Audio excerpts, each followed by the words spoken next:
Hi everyone. Today I want to discuss CLG and the fact that they have just secured the second place for NA at Worlds.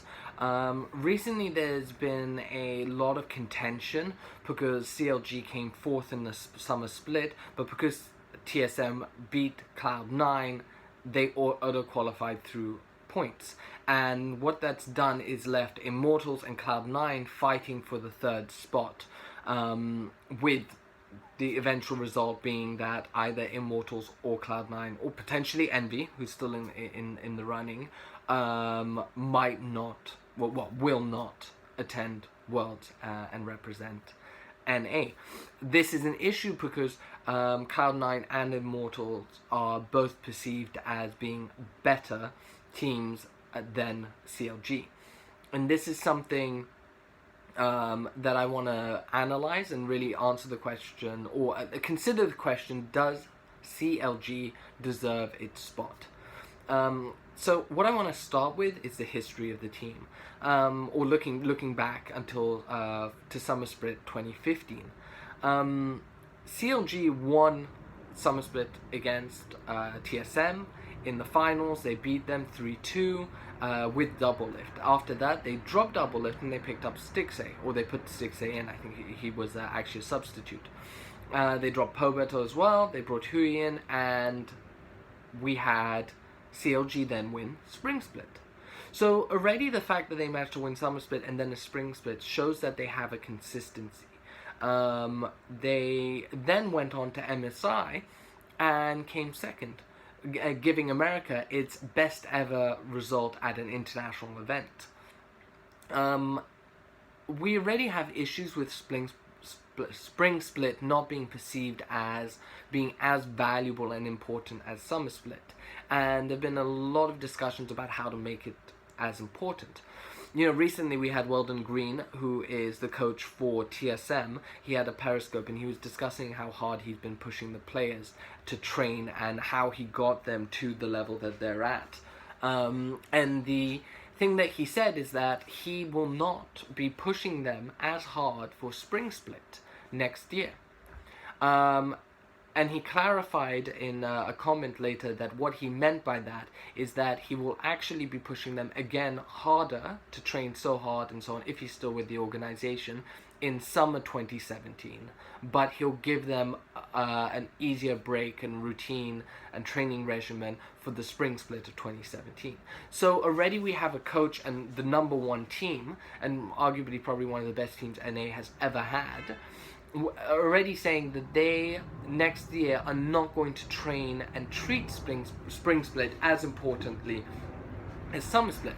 And this has caused some issues. You know, obviously people are already a bit upset, and the thing is that the comments about CLG is that yes, they were better at the start of the year and so on, but we're talking about Worlds, it's at the end of the year, it's on the current patch, so it's really about who is strongest now. And that raises the question of, do we prefer people who are good now or people who have been consistently good over the course of the year? Because if we're looking at consistency, because in my opinion, consistency shows you're the better team. The fact that Cloud9 and TSM have reached final after final after final, despite team changes, infrastructure changes and so on, their players, their coaches, the management are that of a top tier team because they're able to replicate it again and again and again. Now, the fact that CLG was able to do that in Summer Split, then Spring Split, and then at MSI shows that they have that consistency and the talent to be a top team. Now, they struggled at the start of summer with the patch changes and so on, but if we, there's been a lot of contention about patches and their timings and people's need to be adapted, and are they too often and so on. And that needs to be taken into account because, okay, CLG struggled with it, but in the same way that Immortals struggled with the patch change in spring playoffs and completely got destroyed by TSM. Now, a lot of people were critical of Immortals and are now realizing that actually maybe Riot's patch changes and timings are not taking into account factors, and they are messing with the the outcome of games as a result, or it's having an undue effect. But if we're going to give that break to Immortals, then we also need to give that to CLG. And I think the big thing is actually what I found the most impressive is that yes, they struggled, and it took them they had a slower start on this patch, but there was a lot of doubt around Hui, especially with Pobelter and Immortals dominance. They dropped him for Hui. Is Hui really that great, and so on. Stixxay did very well, and then seems to have dropped off. Darshan has been struggling, but the fact is that recently and in the playoffs, Hui has been playing great. Xmithie, as always, is one of the top junglers. Stixxay has been very consistent. Afromu is in contention for being one of the best Western players of all time. Darshan has shown previously that he is one of the top players, whilst he might be going through a slump.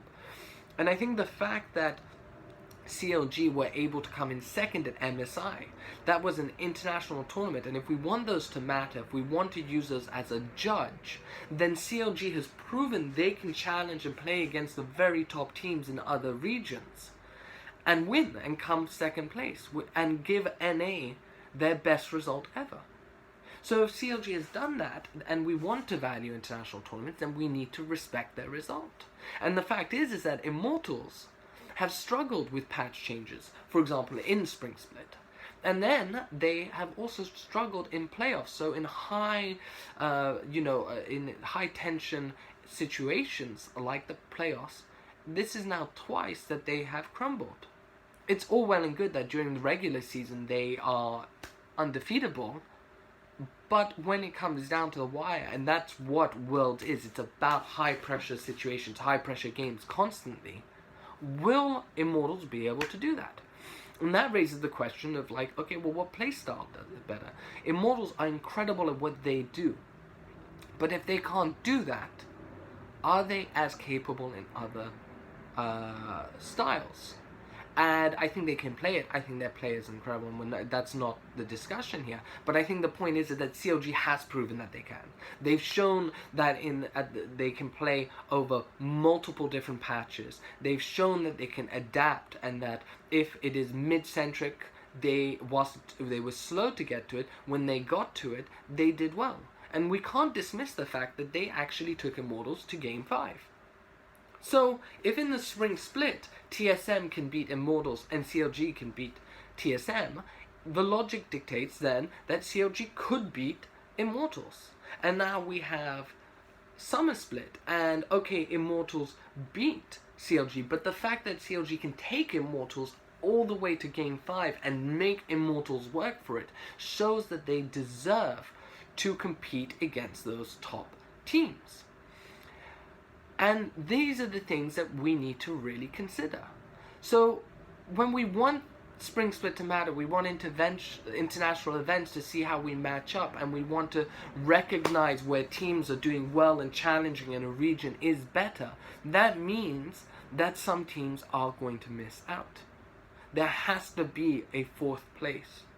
And it is not always who we perceive as being the right one. And interestingly, in Weldon Green's Periscope, what he explained and said was that because he was clarifying about the whole Immortals not scrimming against TSM, but he said that out of all of the teams, CLG beat TSM the most. And that has to mean something. Because if TSM, in my opinion, by far the number one team in North America, is losing the most to CLG, not Cloud9, not Immortals, that says something about CLG. And this isn't a team that we're talking about that is unproven. It would be different if they always showed up in scrims and, people were saying in scrims they are so dominant, but on the stage they are not. Because at the end of the day, this is the team that won Summer 2015, Spring 2016, and came second at MSI. And challenge the top teams. So they can take that scrim dominance and translate it into on the stage. So when we take all of these and consider all of these factors, I think in my opinion, CLG absolutely does deserve to be at Worlds. They were consistent. They have performed well on the international stage. In their region, they have challenged and beaten the top teams. They have shown that their players are capable of playing against the other top players in their region. They understand how to play the game, and they can adapt to play different ways. So all of these factors coming together and everything I've outlined is why, in my opinion, CLG does deserve to go. And if the other teams wanted to go, then they should have done what CLG did, which is win. I hope this is clear. I hope you've found this interesting. Now I'd be interested in hearing your comments and thoughts about what I've discussed. Do you think CLG deserves to go, or do you think another team deserves to go, and why? Look forward to reading all of those and talking to you soon. Thanks then. Bye guys.